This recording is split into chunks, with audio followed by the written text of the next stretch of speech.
Iya, Assalamualaikum warahmatullahi wabarakatuh. Selamat siang semua yang hadir pada siang hari ini. Salam sejahtera untuk kita semua.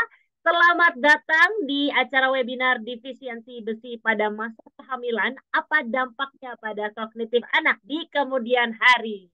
Webinar ini merupakan kerjasama antara Continuing Medical Education FKUI dengan Inutri Nutrisia Sari Husada yang dihadiri oleh rekan-rekan bidan Inutri dari seluruh wilayah Indonesia. Selamat siang, selamat datang semuanya. Jangan lupa dapatkan sertifikat dengan akreditasi ini untuk peserta yang hadir dengan mengikuti keseluruhan acara webinar Inutri hari ini. Tak kenal maka kata sayang, kenalan dulu. Senang sekali saya Diska Dewi bisa menjadi MC untuk acara kita pada hari ini menemani rekan-rekan yang hadir di siang hari ini. Dan juga tidak lupa kami ucapkan selamat datang saya ucapkan kepada narasumber kita pada hari ini yaitu Dr. M. Adia F. Dilmi, SPOG, spesialis KFM BMed Science. Selamat siang, Dok. Dan juga Dr. Bernie E. Medisai, SPAK MPH selaku moderator pada siang hari ini. Selamat siang, Dr. Bernie. Siang, Mbak Diska. Senang sekali ini kita menghadirkan dua speaker untuk sharing kepada kita di siang hari ini. Dan tentunya kami ucapkan selamat datang juga untuk rekan bidan Inutri sekalian yang sudah berkenan hadir dalam acara webinar pada hari ini. Nah, sebelum kita mulai ke agenda selanjutnya, marilah kita berdoa terlebih dahulu untuk kelancaran acara kita pada hari ini, untuk kesehatan dan juga keselamatan kita semua, serta untuk para teman sejawat yang sedang sakit maupun yang telah wafat mendahului kita. Berdoa dengan agama dan kepercayaan masing-masing, kami persilakan.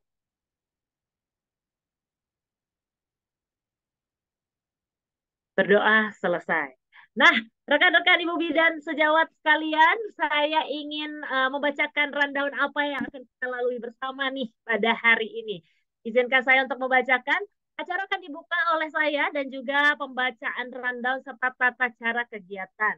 Lalu saya juga akan memperkenalkan moderator, lalu akan ada pengenalan narasumber oleh moderator, serta nanti kita akan masuk ke pemaparan materi oleh narasumber kita pada hari ini. Acaranya lebih interaktif, rekan-rekan bidan. Nanti silakan ada sesi tanya jawab juga setelah materi. Jadi jika memiliki pertanyaan boleh nanti langsung ditulis saja di kolom chat. Dan nanti akan juga ada summary yang akan disampaikan oleh narasumber kita pada hari ini, serta akan ada pemaparan aplikasi Inutri dan ditutup dengan sesi foto. Nah, selanjutnya saya akan membacakan peraturan webinar hari ini untuk semua yang hadir di siang hari ini. Acara hari ini akan direkam untuk dokumentasi kegiatan dan semua peserta kegiatan tidak perlu mengetikkan nama dan kehadiran di kolom chat karena nama para peserta secara otomatis sudah terbaca di sistem Inutri. Dan mohon masuk dengan format nama, kode user, underscore, nama bidan. Agar panitia mudah mengidentifikasikan dan juga memberikan izin Ibu Bidan masuk untuk kegiatan pada hari ini. Ya, yang sudah join boleh langsung diganti kode usernya, langsung kode user underscore nama bidan ya. Dan juga selama kegiatan, peserta wajib menyalakan kamera dan juga mematikan mikrofon. Mikrofon dapat dinyalakan pada sesi tanya jawab atau kuis setelah dipersilakan oleh moderator kita pada hari ini. Dan jika selama paparan narasumber Ibu Bidan sudah memiliki pertanyaan, seperti yang saya katakan lebih interaktif, Silakan ketik pertanyaan Anda di kolom chat. Nanti pertanyaannya akan dijawab oleh narasumber pada hari ini di sesi tanya jawab setelah pemaparan materi selesai. Dan semua peserta yang hadir pada hari ini wajib mengerjakan seminar survei di akhir kegiatan. Nanti kita juga akan share barcode dan juga share linknya di akhir acara nanti diisi dengan lengkap ya. Dan juga akan ada e-certificate akan dibagikan melalui WhatsApp WA pribadi Ibu Bidan sesuai data pada seminar survei. Dan akan dikirimkan hanya kepada peserta yang hadir di kegiatan hari ini. Oke, kalau tadi sudah kita bacakan tata tertibnya, berarti kita sudah bisa masuk ke sesi inti pada hari ini. Dan untuk sesi ini akan dipandu oleh Dr. Bernie E. Medise, SPAK, MPH, selaku moderator pada hari ini. Namun sebelum kita mengundang beliau, izinkan saya untuk membacakan CV beliau terlebih dahulu. Dr. Bernie merupakan dokter umum FKUI RSCM, dokter spesialis anak DEP-IK FKUI RSCM, SP2 Tumbuh Kembang Pediatri Sosial DEP-IK FKUI RSCM, dan juga beliau mengenyam Master of Public Health University of Nebraska Medical Center USA, dan juga dokter ilmu kedokteran FKUI. Beliau sekarang merupakan Ketua Divisi Tumbuh Kembang Pediatri Sosial Departemen Ilmu Kesehatan Anak atau IKA FKUI RSCM. Dan beliau sekarang menjabat menjadi Ketua Bidang 3 Ikatan Dokter Anak Indonesia. Langsung saja saya akan mengundang. Selamat siang, Dokter Bernie. Selamat siang, Mbak Diska Dewi. Gimana Assalamualaikum warahmatullahi kabarnya? wabarakatuh. Waalaikumsalam warahmatullahi Alhamdulillah. wabarakatuh. Sehat ya, Dok? Alhamdulillah Sudah sehat. siap untuk sharing sama Ibu Bidan yang hadir pada siang hari ini? Insya Allah harus siap. Harus siap. Oke, untuk itu Dokter Bernie kami persilakan untuk memulai sesi ilmiah. Baik, terima kasih Mbak Diska Dewi selaku MC pada siang hari ini. Assalamualaikum warahmatullahi wabarakatuh. Para ibu bidan yang saya cintai, saya paling suka kalau diajak berinteraksi dengan para ibu bidan. Karena ibu bidan ini selain cantik-cantik ya, mereka adalah ujung tombak ya dari kesehatan terutama ibu dan anak ya. Baik, saya juga mengucapkan selamat siang kepada Dr. M. Adia F. Dilmi, spesialis obstetrik ginekologi, subspesialis K feto-maternal ya, BM BMEDS SC ya, aduh ini panjang sekali gelarnya ya, yang akan menjadi pembicara dan tentunya uh, akan menjadi narasumber yang menjadi apa ya, memberikan uh, pelatihan, kemudian memberikan ilmu dan kemudian menjawab pertanyaan-pertanyaan dari para bidan semua. Juga rekan-rekan bidan Enutri ya yang sudah berkenan hadir dalam acara webinar pada hari ini. Semoga pada hari ini kita bisa menimba ilmu yang cukup banyak dari paparan Dr. Dido, biasanya dipanggilnya Dr. Dido. Baik, sebelumnya izinkan saya untuk membacakan dulu CV dari Dr. Dido. Silakan dipersilakan. Ya, baik. Dr. Dido ini lulus Bachelor of Medicine di Universitas Indonesia, juga Bachelor of Medicine Science ya di University of Melbourne, kemudian Dr. Profession di University of Indonesia, dan mengambil obstetrik ginekologi, juga subspesialis feto-maternal di Universitas Indonesia. Saat ini beliau juga menjadi, wah banyak sekali ya, saya bacakan yang terakhir saja deh, Vice Consultant Departemen Obstetrik Ginekologi RSCM ya, tapi beliau juga aktif nih di Provinsi DKI Jakarta. Organisasi juga banyak ya, juga di POGI, kemudian di PBID ya. Memang Dr. Dido ini terkenal dari mahasiswanya sebagai mahasiswa yang aktif. Baik, saya tidak akan berpanjang lebar. Saya akan undang Dr. M. Adia F. Dilmi, spesialis obstetrik ginekologi, untuk membawakan materi dengan topik defisiensi besi pada masa kehamilan. Apa dampaknya pada kognitif anak di kemudian hari? Ya, dan saya ingin juga mengingatkan untuk para peserta ya, para ibu bidan yang memiliki pertanyaan, jangan lupa untuk segera mengetikkan di kolom chat ya. Dan sekali lagi untuk peserta tidak perlu menulis data diri ya di kolom chat, karena daftar kehadiran sudah otomatis tercatat pada saat masing-masing peserta login pada acara pada siang hari ini. Baik, saya undang sekali lagi Dr. Dido untuk memaparkan presentasinya selama 40 menit maksimal. Terima kasih. Assalamualaikum warahmatullahi wabarakatuh. Terima kasih Dr. Bernie, guru saya, senior saya. Terima kasih saya diberi kesempatan juga oleh SMEF KUI dan teman-teman di Seri Husada membicarakan sedikit tentang sharing mungkin ya. Ini para ahli semua saya rasa defisiensi besi pada kehamilan dan dampaknya pada kognitif anak di kemudian hari. Izin saya share.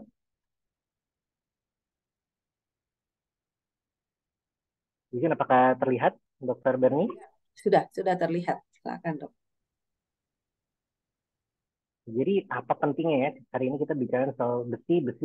Seberapa penting sih besi ya untuk kesehatan ibu, kehamilan, dan perkembangan janin, terutama perkembangan neurologi janin. Kita lihat apa sih menjadi patokan negara itu maju atau tidak ya?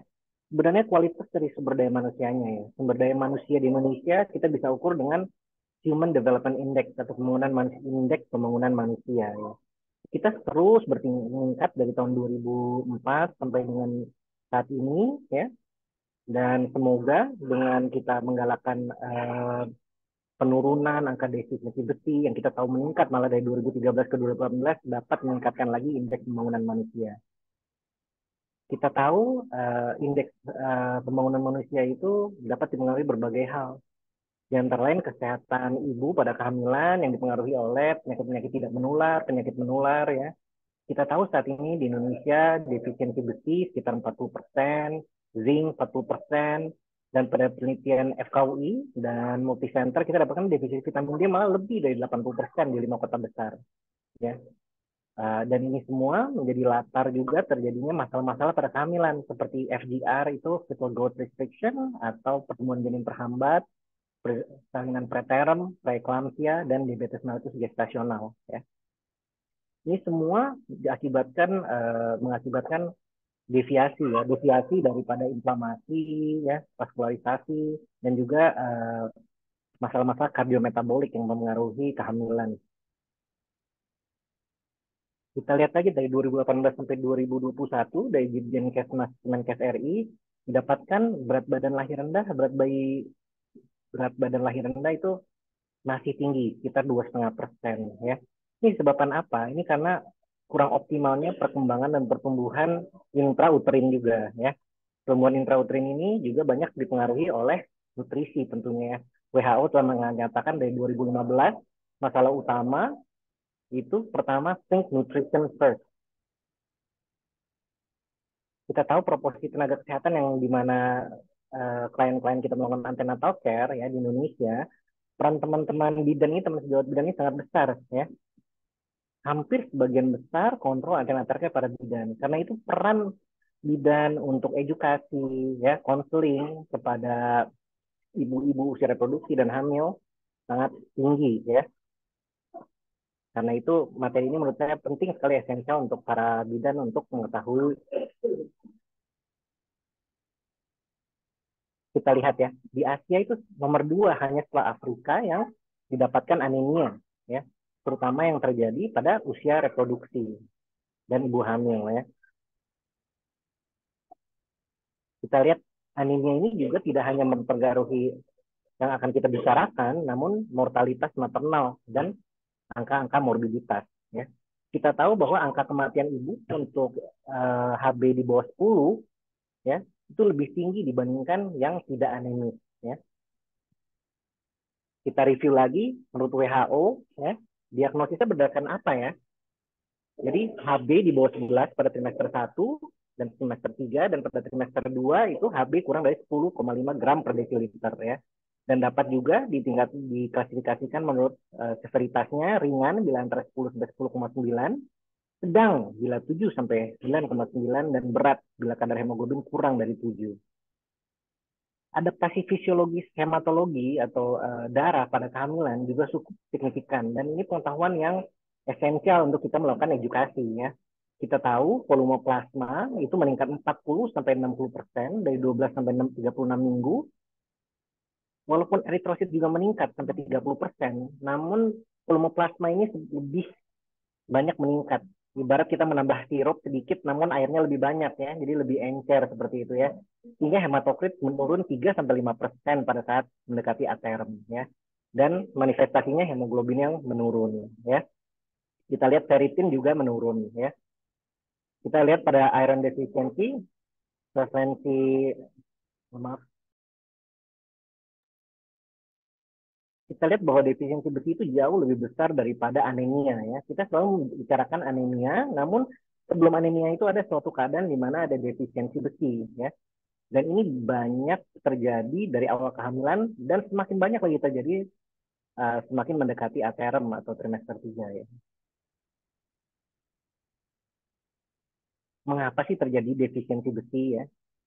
Sebelum prakonsepsi, sebelum hamil tentu ya, haid yang berat ya, persalinan sebelumnya yang belum cukup waktu ya, jaraknya yang dekat ya, ini karena kehilangan darah, kemudian faktor-faktor makanan, nutrisi ya, intake zat besi yang kurang ya, absorpsi yang kurang karena konsumsi teh, kopi seperti itu ya, dan inflamasi kronik atau penyakit kronik seperti TBC, semuanya ini dapat mengurangi kadar besi, defisiensi besi ya, dan obesitas dan kebiasaan merokok juga seperti itu ya.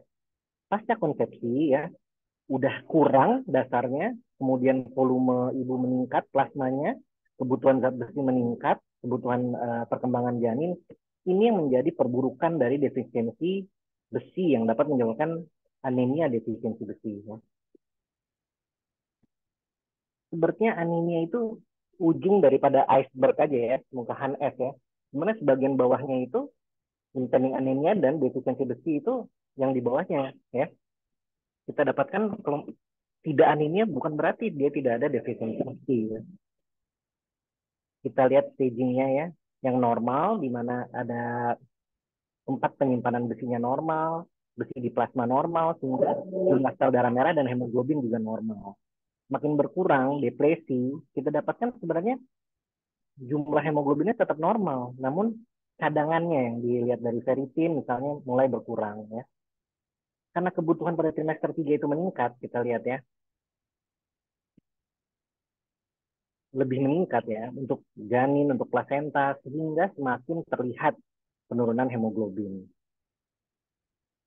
Kita lihat pada trimester 2 dan 3, kebutuhan akan sel darah merah untuk janin dan plasenta itu sangat meningkat sampai dengan 5-6 kali lipat ya. Kita lihat untuk apa sih zat gizi mikro termasuk besi ini kenapa begitu penting ya sampai sangat dibicarakan hari ini ya. Ternyata untuk perkembangan organ-organ janin itu seperti liver, ya, hepar, ya, ginjal, otak, terutama yang kita bicarakan itu besi sangat esensial ya, diikuti dengan berbagai mikronutrien lainnya. Ada masa sensitif perkembangan sistem saraf pusat ya atau otak yang rentan terhadap defisiensi besi ya. Kita lihat di sini ya pada masa perinatal sampai dengan usia 1-2 tahun ya, kita lihat neurogenesis ini lebih fokus dan myelinisasi lebih fokus pada saat-saat prenatal, dia sangat tinggi ya, dan juga sintesis neurotransmitter ya. Apabila ini tidak efektif dan dipengaruhi oleh defisiensi besi, tentu perkembangan struktural dan fungsi neurodevelopmental akan mengaruhi anak yang sudah lahir. Kita lihat ya transfer besi mekanisme daripada sel saraf untuk menerima besi dari transferin, kemudian diinternalisasi ya, kemudian digunakan ya. Anemia ini sudah terbukti mempengaruhi pertumbuhan struktural otak janin ya. Jadi ibu yang defisiensi anemia dibandingkan tidak defisiensi anemia tentu didapatkan volume hipokampusnya, volume otaknya ya, dan kadar faktor-faktor fitokimia yang mengaruhi perkembangan otak berkurang. Jadi secara struktur saja sudah beda janin yang lahir atau bayi yang lahir pada ibu yang defisiensi besi dibandingkan tidak defisiensi besi ya. Kita lihat ya. Jadi penting sekali untuk elektrofisiologi saraf, dendritogenesis, sinaptogenesis, atau sambungan-sambungan saraf di otak. Zat besi itu sangat esensial. Ya. Kita lihat ya, kurangnya zat besi pada ibu ini mempunyai efek langsung dan tidak langsung terhadap perkembangan hipokampus atau yang biasa fokus untuk fungsi otak untuk memori terutama ya. Dan ini dapat buat apa ya, bahasa mungkin lemot ya jadinya ya, ingatannya berkurang ya, kemudian processing otaknya juga berkurang ya.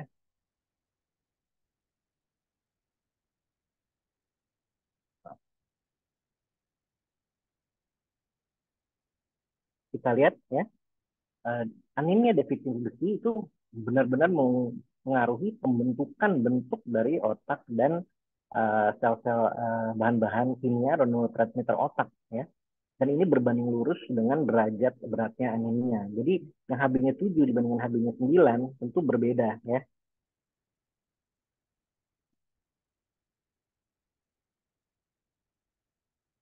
Kita lihat bahwa banyak penelitian juga menunjukkan bahwa defisiensi besi dengan stres itu mempengaruhi perkembangan otak janin ya.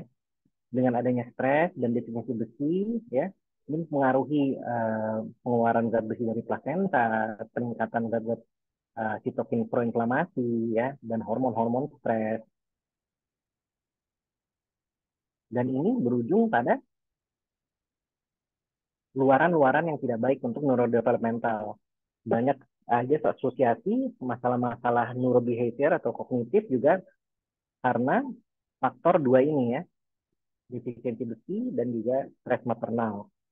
Antara lainnya apa? Autistic spectrum disorder ya, autisme seperti itu ya. Kemudian ADHD, attention deficit hyperactivity disorder, creatinism ya, kecil ya, stunting gitu ya. Intellectual disability seperti disleksia ya, sulit untuk belajar, memperhatikan ya, untuk akademis juga sulit ya. Kemudian skizofrenia ya. Ini semua dapat dipengaruhi oleh defisiensi besi oleh ibu. Jadi pada perkembangan otak sangat-sangat berpengaruh terhadap saya tadi mielinisasi saraf, synaptogenesis, dan pembentukan neurotransmitter ya.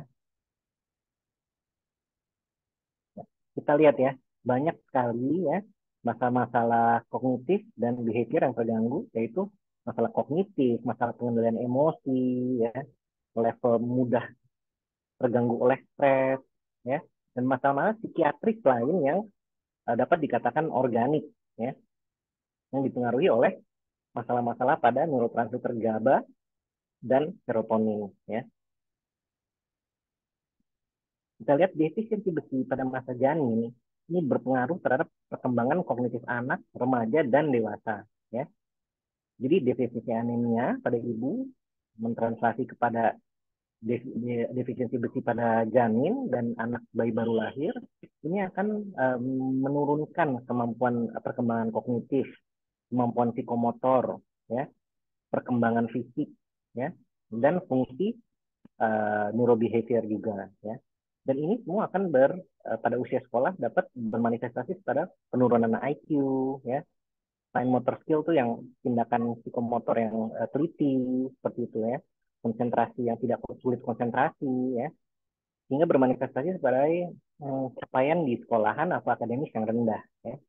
Dan pada akhirnya saat dewasa dapat mempengaruhi juga ya, pekerjaan, kemungkinan untuk mendapatkan pekerjaan dalam hubungan sosial antar manusia ya, dan organisasi juga dapat mempengaruhi. Kita lihat bahwa ternyata pemberian suplementasi besi dibandingkan tidak ya, didapatkan pemberian suplementasi besi itu meningkatkan zat besi pada ibu dan kadarnya di otak janin ya. Jadi suplementasi zat besi pada sebelum hamil ya, sesuai dengan hemoglobinnya ya atau lactoferritinnya ya, itu memperbaiki fungsi daripada anak yang berusia 4 tahun ya. Jadi dibandingkan dengan yang tidak diberikan suplementasi besi, yang anemia, dan diberikan suplementasi besi yang sesuai, dapat memperbaiki fungsi daripada otak kognitif pada anak usia ber-4 tahun ya. Bagaimana sih kita mendeteksinya defisiensi besi ini? Ya, kita lihat ya. Wah, pusing banget dok, gimana? Sebenarnya tidak perlu anemia ya. Anemia yang mild tadi ya, antara 10 sampai 10,9 bila diikuti dengan hasil erythrocyte indices namanya gitu ya, MCV, MCH, MCHC. Apa tuh dok? Di lab saya kok nggak keluar. Sebenarnya semua mesin di puskesmas pun yang memeriksakan HB ya saat ini ya, standar Kemenkes sudah bisa melihat MCV, MCH, MCHC. Dan kalau tidak ada tampak, kita juga dapat menghitung ya. Kita lihat nih berbagai hemoglobin, bagaimana kita menghitungnya. Mean corpuscle volume atau ukurannya itu ialah hematokrit dikali 1000 per jumlah eritrosit ya dalam juta per mikroliter ya. Mean sel hemoglobin juga seperti itu bisa dihitung. Kalaupun kita tidak dapat salinannya saat memeriksakan laboratorium ya. Jadi kita lihat ya, bila hasilnya seperti ini, yang kita cari ialah bila dia mikrositik atau MCV-nya kurang dari 80, kita baiknya sih cek kadar ferritin. Walaupun saat ini di Kemenkes cukup dengan adanya mikrositik ya atau kecil, anemia mikrositik hipokromik sudah dapat di 70% atau 80% ialah defisiensi anemia. Tapi kita harus ingat juga bahwa negara kita di thalassemia belt ya, bahwa memang 20-30% itu ada kemungkinan hemoglobinopati yang lain ya, seperti thalassemia ya. Idealnya nih saya bicara idealnya dulu bila ferritin kurang dari 15 nanogram per mililiter defisiensi besi. Walaupun kadar normal ini variatif ya. Memang kalau untuk kehamilan tuh idealnya sekitar 60 ya, 60 nanogram per mililiter ya. Jadi kalau 20 aja kita masih anggap defisiensi besi ya.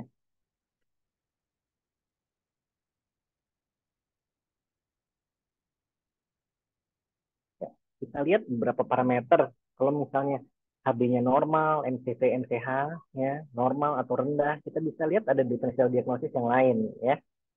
Apakah itu defisiensi besi, beta thalassemia minor, mayor, tanpa melanjutkan pemeriksaan elektroforesis tentunya ya, untuk screening awal. Ya. Kita lihat bahwa pemberian suplementasi besi dibandingkan tidak diberikan suplementasi besi pada trimester 3, kita mulai sesuai dengan regimen Kemenkes 3 bulan, itu ya, jumlah ferritinnya jelas meningkat pada yang diberikan suplementasi besi. Menunjukkan apa? Bahwa suplementasi besi ini penting dan efektif, ada efeknya ya, meningkatkan ferritin atau jumlah zat besi yang disimpan ya dari cadangan. Bagaimana kita tata laksana apabila kita menemukannya? Kita lihat dari Cochrane Library ini tingkat evidence atau tingkat bukti ilmiah tertinggi ya. Kita lihat pemberian harian ya dari zat besi itu ya, kita temukan bahwa dengan kekuatan yang moderat ya, bahwa dia menurunkan angka berat bayi lahir rendah ya. Kemudian dia sedikit mengurangi tenan preterm ya, dan mengurangi kelainan-kelainan kongenital.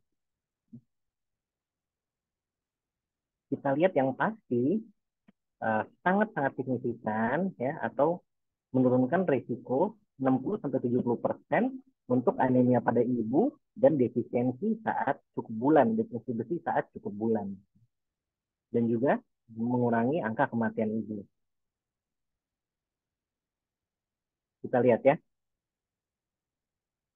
Kita ngasihnya seperti apa? Kita standar tuh suplementasi namanya dengan zat besi ya.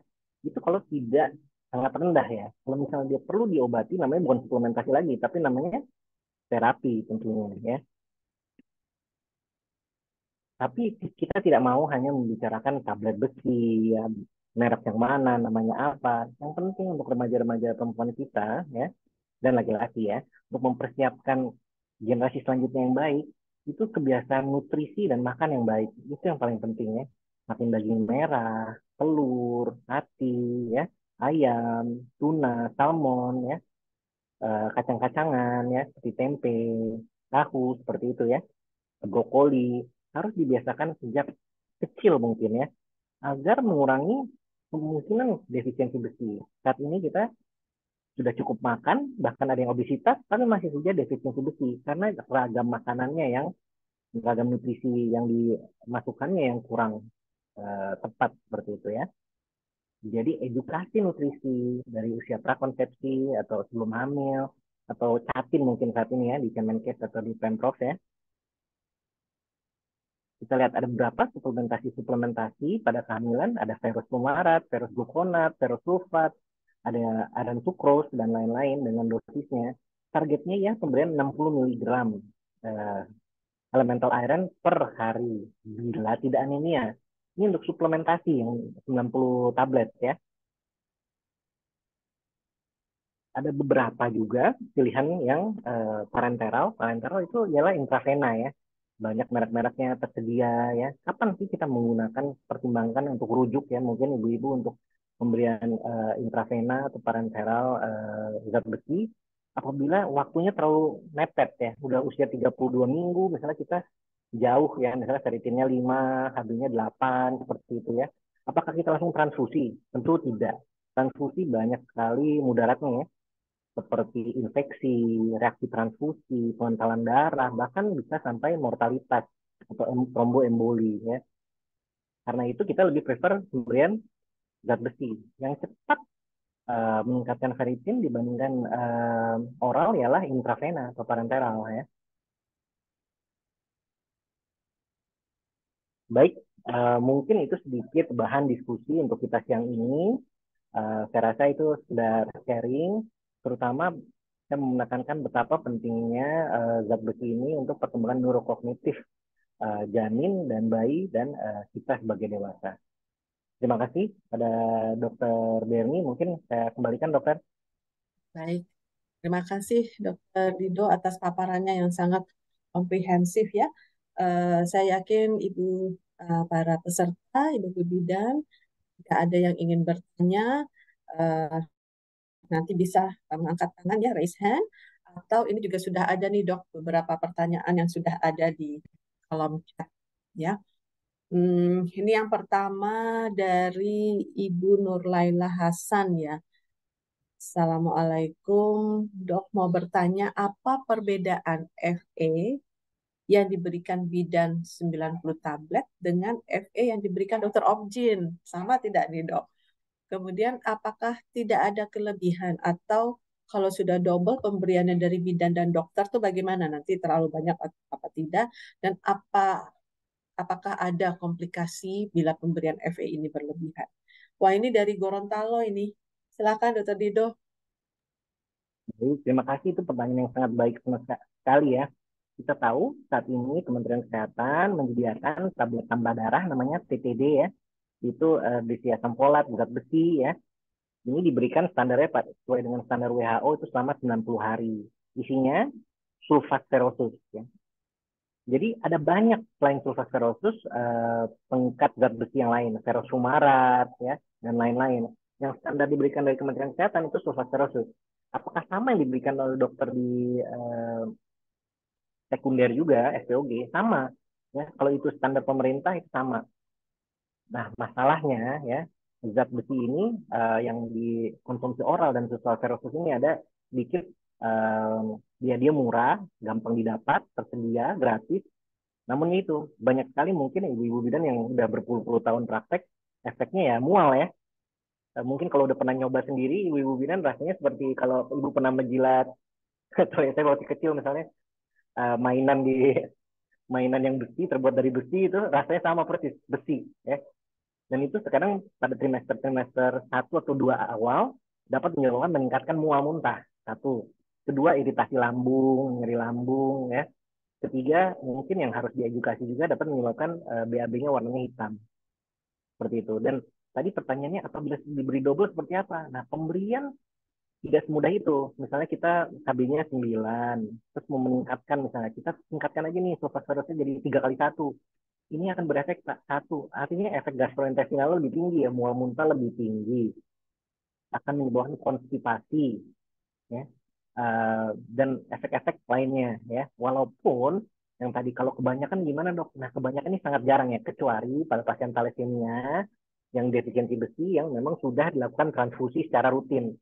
Ini baru kita temukan adanya hemosidrosis, hemokromatosis, yaitu berlebihan zat besi menumpuk pada jaringan. yang dapat merusak organ ya. Namun pada umumnya masyarakat yang tidak thalassemia atau bisa aja thalassemia dengan defisiensi besi namun tidak transfusi rutin gitu ya. Itu sih hampir tidak pernah terjadi kelebihan zat besi ya.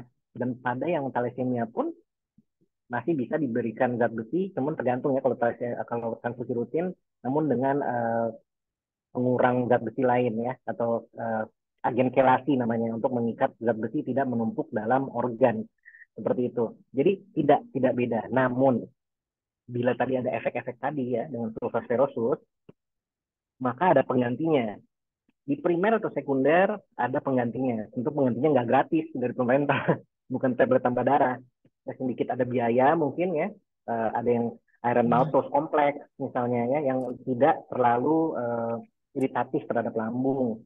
Ya, rasanya tidak terlalu seperti besi. Walaupun saya nyobain sendiri sih dok ya, ibu-ibu ya, rasanya tetap besi sih. Cuman ya besi campur coklat mungkin, besi campur anggur gitu ya, besi campur buah-buahan, tapi besi sih. Maaf dok, termute kayaknya dok, termute dokter Dido ya. Ya, maaf. Ya, mungkin seperti rasanya seperti besi tetap, cuman lebih sedikit, cuman ya besi campur coklat, besi campur jeruk, besi campur anggur gitu ya. Itu lebih ditoleransi, walaupun tetap per oral. Kalau sama sekali tidak bisa ditoleransi atau membutuhkan cara yang lebih cepat, maka SPOG akan menggunakan preparat yang diinfus atau intravena. Ya, itu bedanya apabila di bidan atau di obgyn. Cuman pada standar dasarnya, kalau awalnya itu tata rasanya tetap tablet tambah darah dari Kementerian Kesehatan, begitu dok. Begitu Ibu dari Ya, Gorontalo. sangat jelas tadi ya.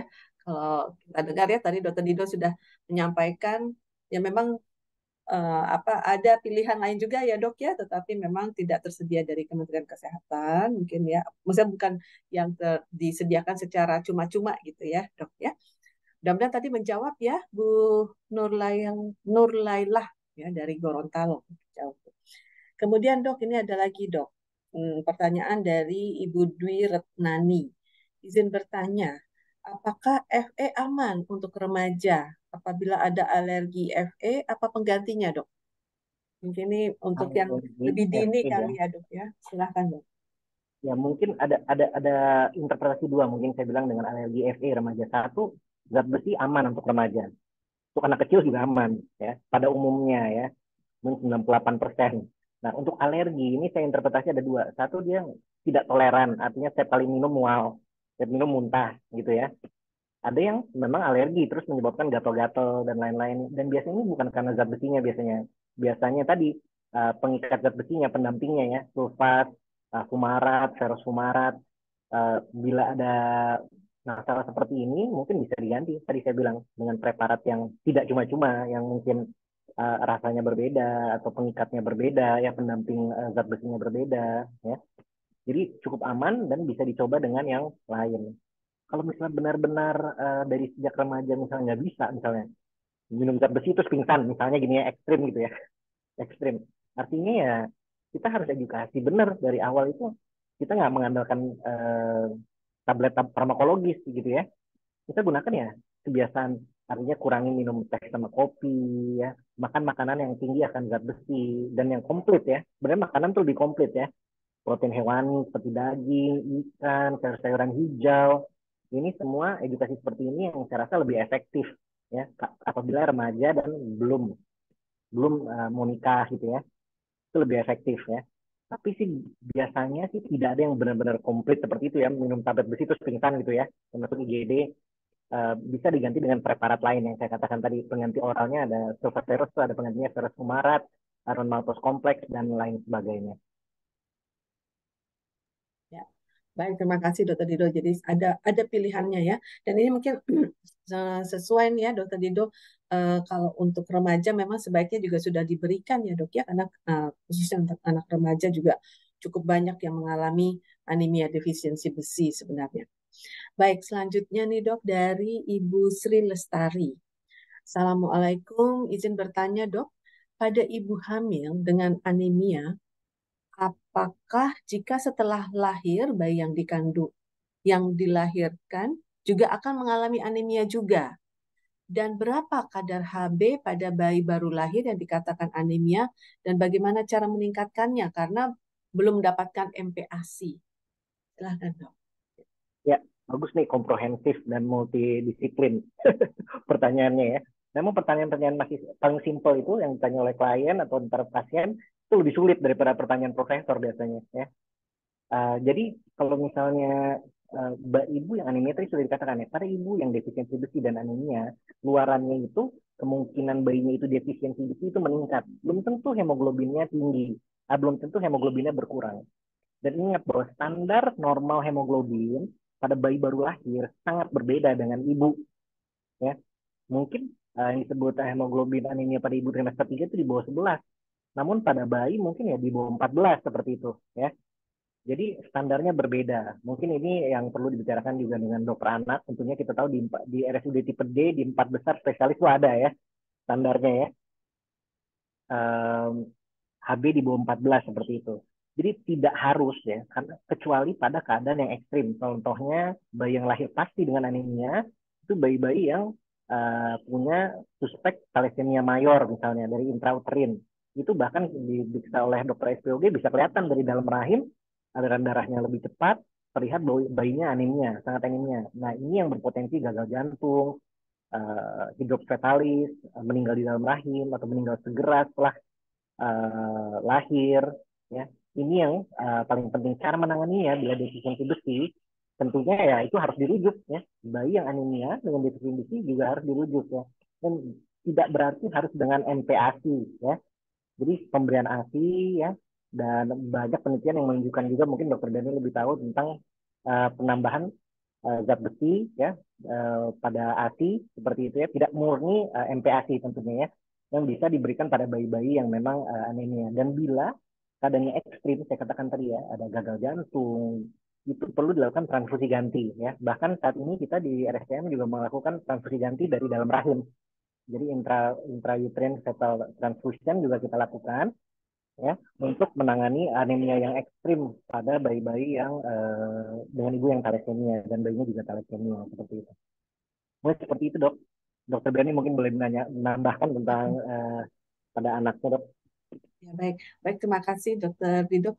Mungkin karena ini ada pertanyaan tentang bayinya ya, jadi memang pada bayi-bayi yang mengalami defisiensi besi, biasanya kita juga memberikan, kalau untuk bayi sudah ada suplementasi zat besi juga ya. Jadi tentunya kita menyesuaikan. Kalau memang tidak mengalami anemia defisiensi besi, kita hanya memberikan dosis suplementasi.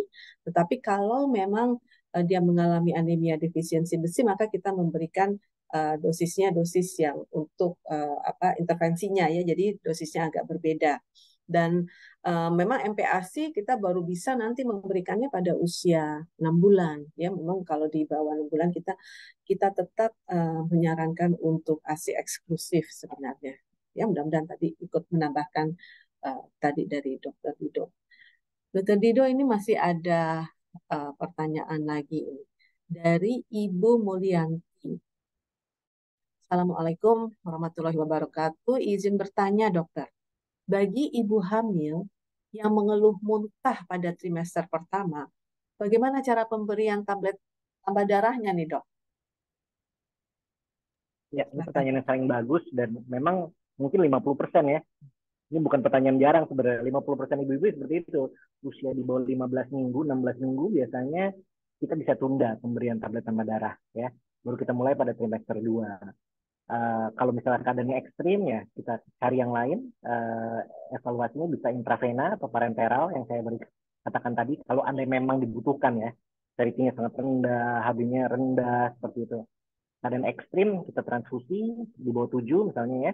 Namun kalau di atas 7 dan tidak ada takikardia atau denyut nadinya tinggi, biasanya kita bisa berikan ditunda sampai dengan semester 2 atau tidak mual ya. Biasanya sih di atas 16 minggu 16 sampai 21 minggu kita bisa mulai berikan sesuai dengan standar WHO ya.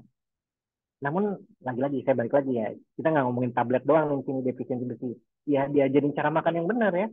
Kalau makan dikit-dikit tapi sering pada emesis gravidarum, pilihlah nutrisi-nutrisi yang tinggi akan zat besi ya. Nyemil-nyemilin kacang, daging, sayuran hijau misalnya dibandingkan cilok dan cireng.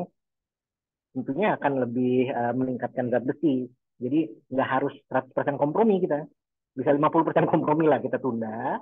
Namun edukasi nutrisinya, intake-nya juga harus baik dengan bahan makanan yang tinggi akan zat besi. Begitu dok. Ya, baik, terima kasih Dr. Dido. Ini kebetulan yang di chat belum ada lagi. Silahkan Ibu Bidan kalau ada yang mau bertanya bisa langsung chat atau raise hand juga bisa. Tapi mungkin saya ingin menambahkan saja dok, ingin bertanya juga pada eh, ibu hamil ini biasanya kan ada kalau kita memberikan zat besi gitu ya dok ya, apakah ada zat-zat tertentu, misalnya makanan tertentu yang bisa dapat membantu gitu untuk penyerapan zat besi ini agar lebih baik gitu diserap oleh tubuh kita, atau bahkan apakah ada juga dok zat-zat atau makanan tertentu, minuman tertentu yang sebaiknya mungkin dihindari oleh ibu hamil gitu ya untuk penyerapan zat besi ini yang mungkin bisa mengganggu gitu dok penyerapan. Ya dok, ya benar-benar ini sangat penting sekali. Saya mungkin jawabnya moderat dulu. Sebenarnya asal sewajarnya sih enggak ya dok ya. Asal masalahnya kadang-kadang ada beberapa klien kita yang ekstrim ya, yang tiap hari harus minum teh manis misalnya, bangun tidur minum teh manis misalnya, nggak bisa tidur kalau misalnya nggak minum kopi. Banyak di kota besar tuh yang wanita karir tentunya nggak bisa tuh kalau nggak minum kopi, minimal 3 gelas sehari misalnya, seperti itu ya. Jadi minuman-minuman seperti teh, kopi seperti ini mengurangi penyerapan zat besi di usus halus ya. Jadi kalau kita minum zat besi memang bukan berarti tidak sampai zat besi yang kita minum per oral ya lewat, namun penyerapannya di usus berkurang seperti itu, tidak seefektif kalau kita tidak meminumnya.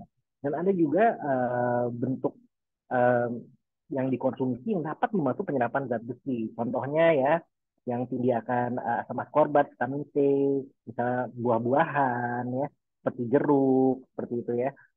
Itu dapat meningkatkan absorpsi absorpsi zat besi ya.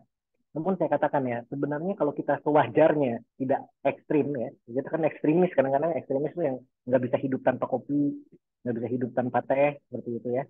Bahkan saya dari beberapa tahun yang lalu selalu nulis setiap artikel tuh, mungkin ya dikurangi dulu minum teh dan kopinya selama kehamilan ya, dan mungkin ya bisa meningkatkan konsumsi buah-buahan seperti itu mungkin dok.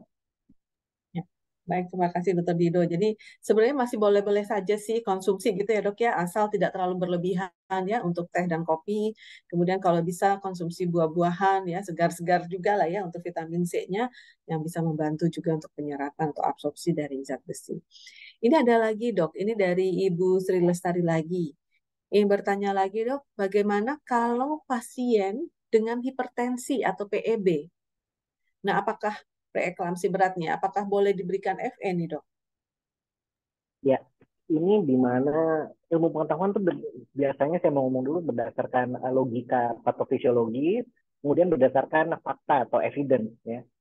Berdasarkan patogenesis patofisiologis, kemudian zat besi yang berlebihan atau pada pasien-pasien dengan kadar inflamasi tinggi atau peradangan tinggi seperti infeksi, seperti preeklamsi, secara teoritis dapat meningkatkan peradangan inflamasi. Ini ribut-ributnya profesor-profesor dari zaman dulu nih ya. Tapi ternyata itu tidak terbukti. Tidak terbukti. Ternyata pemberian zat besi yang sewajarnya, ya dok, bukan berarti dimasukin 3 ampul besi intravena tiap hari selama 5 hari gitu ya. Itu tidak akan meningkatkan inflamasi atau memperburuk preeklamsia, eklamsia atau infeksi. Ya, karena oh dok kan kumannya makan zat besi, iya, kuman makan zat besi benar juga sih ya.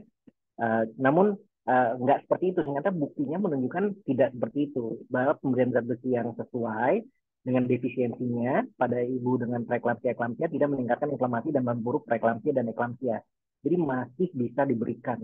Malah bukti menunjukkan bahwa ibu dengan defisiensi besi dibandingkan ibu tidak dengan defisiensi besi, itu ibu yang defisiensi besi cenderung kemungkinan prevalensi preeklamsianya jauh lebih tinggi. Jadi justru defisiensi besi ini bisa mencetus preeklamsia. Ya, jadi pemberian suplementasi besi meningkatkan zat besi itu mengurangi angka kejadian preeklamsia. Gitu dong. Jadi diberikan kesimpulan, diberikan. Tetap diberikan ya dok ya. Jadi Iya, ternyata kalau untuk PEB malah harusnya tetap saja ya dok ya. Jadi iya, bahkan betul. yang defisiensi besi malah cenderung bisa apa ya, mencetuskan lah ya, untuk membantu terjadinya preeklamsi tadi. Wah, ini ilmu baru juga nih ya, ilmu yang perlu kita terapkan juga nih, harus diikuti ya. Walaupun Eh, nanti mungkin ada yang protes dikit lah. Yang senior-senior pasti ada yang protes dikit mungkin. tapi mau ilmu kan terus update ya dok ya, ya Iya, betul, tentunya betul. dengan penelitian-penelitian dan literatur yang banyak, ilmu itu terus berkembang ya. Jadi ya ini yang baru nih.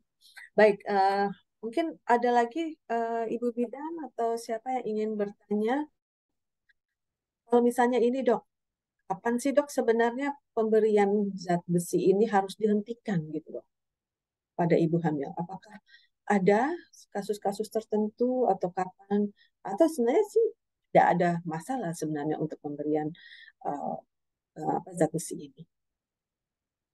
Ya, selama tidak ada kontraindikasi absolut, yaitu tadi anafilaksis karena zat besi, ya, atau misalnya mual muntah yang gejala gastrointestinal yang sangat seperti itu ya, pendarahan lambung, itu pun masih kita berubah menjadi parenteral ya atau intravena. Selain itu sih, saya rasa tidak ada indikasi untuk bisa menghentikan itu. Walaupun program pemerintah menyatakan 90 hari ya, setelah tablet tambah darah 90 hari, kita bisa cek lagi hemoglobinnya. Kalau masih kurang, ya, misalnya di bawah 10, di bawah 10 tuh moderat ya anemia, itu mungkin satu kasus yang risiko tinggi untuk perdarahan, persalinan preterm, preeklamsia, itu sebaiknya sih dirujuk seperti itu dok. Untuk dapat penata laksanaan lebih lanjut seperti besi intravena. Ya, oke dok. Dan ini sebenarnya selaras sih dok dengan ilmu di bagian kami ya, di ilmu kesehatan anak. Memang zat besi ini betul-betul diperlukan dalam pembentukan sel otak juga ya, untuk proses mielinisasinya. Jadi selama kehamilan sel-sel otak sudah terbentuk. Jadi ini salah satu fungsinya yang sangat diperlukan ya untuk janin. Baik, ini karena waktu juga ya sudah hampir 20 menit untuk waktu diskusinya, tetapi kalau ada mungkin, kalau ada satu lagi yang ingin bertanya boleh, maka ada mau bertanya langsung. Baik, kalau sudah tidak ada mungkin Dokter Dido bisa memberikan take home message-nya tuh apa sih dok dari hasil presentasi pada siang hari ini? Ya, besi. Zat besi ini disebut bahkan di kitab suci kita disebut ya, di Al-Qur'an disebut tentang besi ya, dan betapa pentingnya zat besi ini ya, unsur dari tanah ya, di mana manusia dibuat dari tanah ya, besi ini sangat esensial ya, esensial untuk seluruh proses di dalam tubuh, terutama pada saat membuat manusia. Manusia di dalam oven yang dia tersebut uterus atau rahim, ya, waktu sedang dibuat, besi ini penting untuk membuat segala unsur organ-organ janin. Ya. Tanpa adanya besi, tentunya akan terjadi masalah-masalah atau deviasi kesehatan pada janin dan ibu yang sangat ya, yang dapat mengancam nyawa ibu dan janin. Ya. Dalam topik hari ini, besi itu berperan penting dalam tadi dokter Beni katakan pembentukan otak, struktur, sistem saraf otak, persambungan saraf otak, kemudian sinyal-sinyal otak, untuk saraf-saraf neurotransmitter, di mana terbukti bahwa kurangnya atau definisi besi ini dapat menyebabkan masalah-masalah neurobehavior atau masalah-masalah seperti IQ rendah, ya, masalah psikososial, ya, autistic spectrum disorder, ADHD, dan bahkan skizofrenia, ya, karena semua organ-organ tadi ya dan untuk sistem saraf pusat itu tergantung pada besi. Jadi betapa pentingnya untuk generasi selanjutnya yang baik kita selalu mempromosikan, mengedukasi klien-klien kita untuk konsumsi makanan tinggi besi yang berkualitas dan jangan lupa berikan suplementasi tablet tambah darah dan alternatifnya yang tadi kita bicarakan. Pada kesimpulannya jangan lupa zat besi pada usia remaja, ibu hamil, dan sampai dengan pasca persalinan untuk ibu, bayi, anak, dan nantinya dewasa. Mungkin sekian, dokter. Baik, terima kasih Dokter Dido atas paparannya yang sangat komprehensif dan saya rasa banyak sekali yang bisa kita pelajari ya dari paparan dari Dokter Dido pada siang hari ini. Semoga para ibu bidan ini bisa menerapkannya nanti di praktek sehari-hari ya dan untuk pasien-pasien supaya bukan hanya ibunya ya Dokter Dido ya, tapi juga pada janinnya, pada anaknya ini kita bisa memberikan yang terbaik. Baik, terima kasih Dr. Dido atas paparannya. Saya kembalikan ke Mbak Diska Dewi. Assalamualaikum warahmatullahi wabarakatuh. Waalaikumsalam warahmatullahi wabarakatuh. Terima kasih banyak Dokter Adia atas pemaparan materinya. Saya juga sambil dengerin, sambil menyerap insights yang tadi disampaikan. Dan juga terima kasih pada Dokter Berni yang sudah memandu sesi ilmiah pada webinar pada hari ini. Pastinya ilmu yang sudah disampaikan bermanfaat untuk kita semua, bermanfaat juga untuk rekan bidan industri semuanya. Sebelum kita lanjut ke sesi berikutnya, kita akan mengadakan foto session yang pertama supaya kita semua bisa in frame karena kebetulan Dokter Berni ada keperluan jadi kita harus foto mengabadikan momen webinar pada hari ini. Boleh kita semuanya ajak rekan-rekan Ibu Bidan Industri untuk membuka kamera karena kita akan foto bersama dan juga Dokter Adia dan juga Dokter Berni sudah standby.